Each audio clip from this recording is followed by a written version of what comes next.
બાપુ બી પધાર્યા છે, મેર સમાજ પણ છે અને સંગીતના કલાકાર પણ છે અને ચાહકો પણ છે. આપણને ખૂબ જ આનંદ કરાવ્યો. સાહેબ, પવનને બોલતો કર્યો એ વિશ્વકર્માએ. પવન બોલે છે તો એની સાબિતી શું? પવન બોલે છે બાપુ. આ સંગીત છે ને, એ પવનને ભગવાન વિશ્વકર્માએ બોલતો કર્યો. ક્યારથી?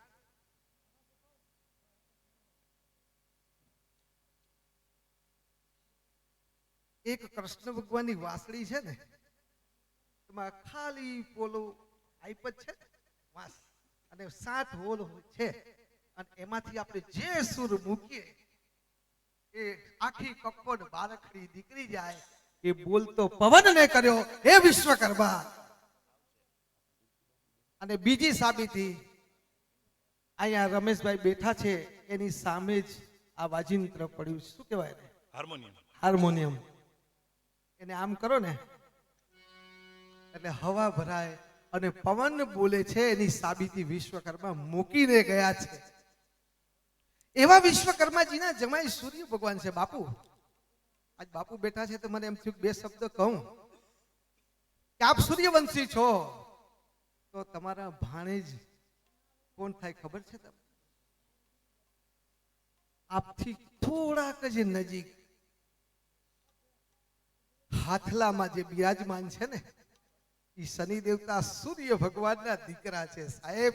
તો આપના તો આપ સૂર્યવંશી છો, પણ સૂર્ય ભગવાનના પત્ની રાંદલમાં છે, તો રાંદલમાં વિશ્વકર્માના દીકરી છે. તો આપણે તો મામા ભાઈના થાય સાહેબ. વસવા વહવાયા નથી, વસવાયા નથી. અને ત્યાંથી આગળ દ્વારકાધીશ કૃષ્ણ ભગવાન, આ વાંદલમાના સૂર્ય ભગવાનના દીકરી યમુનાજી અને યમ અને યમી જોડવા ભાઈ બહેન. યમુનાજીના લગ્ન કૃષ્ણ ભગવાન સાથે થયા તો કૃષ્ણ ભગવાન સૂર્ય ભગવાનના જમાઈ થાય મહારાજ શ્રી. તો ક્યાં નાતો છે આ વિશ્વકર્મા પરિવાર? અને આગળ જતા સુરતની તાપી 7000 કિલોમીટર તપતી નદી, એ પણ સૂર્ય ભગવાનની દીકરી છે બાપુ. આપના ભાણેજ થાય. અને મહાભારત કાળમાં કર્ણ, એ પણ સૂર્યપુત્ર હતા. ક્યાં ક્યાં નાતો છે સાહેબ.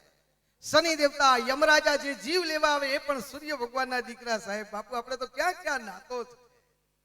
અને અહીંયાથી નજીક સોમનાથ, એને વિશ્વકર્મા ભગવાનને બાપુ શું નાતો છે મહારાજ શ્રી? હમણાં ખૂબ સુંદર ભજન ગાયા. તમને ખબર છે વિશ્વકર્મા ભગવાન ને શંકર ભગવાનને શું નાતો છે ખબર છે? સૂર્ય ભગવાન અરે શંકર ભગવાન અને વિશ્વકર્મા દાદા શું થાય સાહેબ? શંકર ભગવાન અને વિશ્વકર્મા દાદા વેવાઈ થાય. આ વસવાયા વહવાયા નથી. શંકર ભગવાન અને વિશ્વકર્મા દાદા એ બંને વેવાઈ છે. ગણપતિજી સાથે રિદ્ધિ ને સિદ્ધિના લગ્ન કર્યા. એ રિદ્ધિ ને સિદ્ધિ વિશ્વકર્મા દાદાના દીકરી છે અને ગણપતિજી વિશ્વકર્મા દાદાના જમાઈ થાય. ક્યાં ક્યાં નાતો છે આ વિશ્વકર્મા ભગવાન. અને વિશ્વકર્મા ભગવાને 5 પુત્રોને 5 કલા આપી. પહેલા પુત્ર મનુ એટલે એને લોખંડનું કામ આપ્યું. મય એટલે એમને સુથાર કાષ્ઠનું કામ આપ્યું. ત્વષ્ટા એટલે તામ્ર પિત્તળ પંચ ધાતુનું કામ આપ્યું. અને શિલ્પ એટલે કડિયા કુંભાર પ્રજાપતિ સોમપુરા સલાટ અને સતવારા અને સગર કહેવાયા. તેને માટી અને પથ્થરનું કામ આપ્યું. અને દેવજ્ઞ એટલે કે સોની, એમ 5 કલા બાપુ આપી. એ કલા આપણે લક્ષ્મીજી ધન આપે એનું ધનતેરસે આપણે પૂજા કરીએ છીએ ને, પણ ધન આવે ક્યાંથી? હમણાં જ કીધું કે કલા, આ કલા વગર આ ધાર્મિક કાંઈ ન કરે.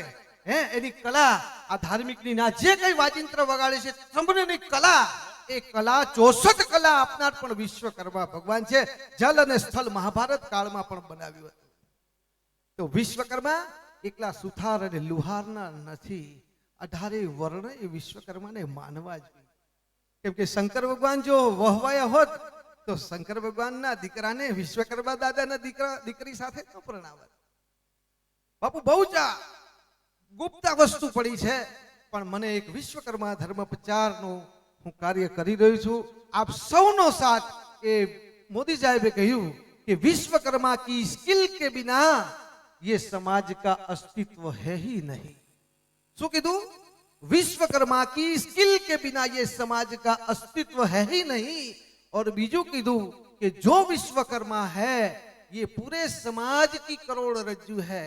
આ કરોડરજ્જુમાં મારો મણકો દબાઈ જાય ને તો મને પેશાબ પાણી કાંઈ પણ થાય તો કાંઈ જ ખબર ન પડે એવું આ 18 વર્ણની કરોડરજ્જુ વિશ્વકર્મા ભગવાને આપેલી કલા છે.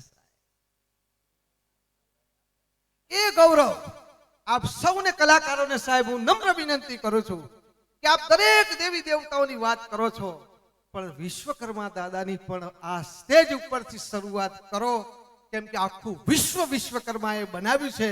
આ જો 5 કલા ન હોત ને તો લક્ષ્મીજી ધન ક્યાંથી આપી શકાય? આ પવનને બોલતો ન કર્યો હોત તો આ શું હોત? એવા વિશ્વકર્મા દાદાની વાતો તમારા મુખે અમે સાંભળવા માંગીએ છીએ. તમામ કલાકારોને વિનંતી છે મહારાજ શ્રી કે આજ વિશ્વકર્મા દાદાએ વિશ્વ બનાવ્યું, એમના સંતાનોને એમની બધાની જે ગુણગાન છે આપનાથી અમે ચાહીએ છીએ કે આપ સબ સંતો જો આ કામ કરશો ને તો વિશ્વકર્મા ધર્મ પ્રચાર પણ થશે અને જે વિશ્વ બનાવ્યું છે તેમની વાતો થશે. તો રાંદલમાં સૂર્ય ભગવાનના દીકરી છે, અને વિશ્વકર્મા દાદા ના દીકરી રાંદલમાં છે અને સૂર્ય ભગવાન જમાય છે, અને અશ્વિની કુમાર વૈદરાજ પણ તેમના દીકરા છે. તો આપ સૌને બાપુ આજ ખૂબ ખૂબ આભાર કે આજે તમે ધાર્મિક ને જે લાગણીને લઈને આપ બધા આવ્યા છો, તો આપ ખૂબનો ખૂબ ખૂબ આભાર કે આપ સૌ આવ્યા. બીજું કે આપ સૌને કલાકારોને વિનંતી છે, બીજું મહારાજ શ્રી જેટલો કક્કો ને બારખડી છે ને બાપુ, પશુ પક્ષીના જે અવાજ છે ને, કાગડો કાકા બોલે, ચકલી ચીચી બોલે, ઉંદર ચૂચું બોલે, કોયલ કુકુ બોલે, મોર ટેહું ટેહું બોલે, એ તમામ શબ્દ બાપુ ભેગા કરો ને તો એક બારખડી ઊભી થાય ને તો ગુજરાતી ભાષા આવી જાય, એ વાણી ગુજરાતી આવી જાય. તો એ સૌ આપનો ખૂબ ખૂબ આભાર. સમય હજી ઘણા બધા કલાકાર છે, પણ મારી ચાહના હતી કે આપના સુધી મારે વાત પહોંચાડવી. જય વિશ્વકર્મા.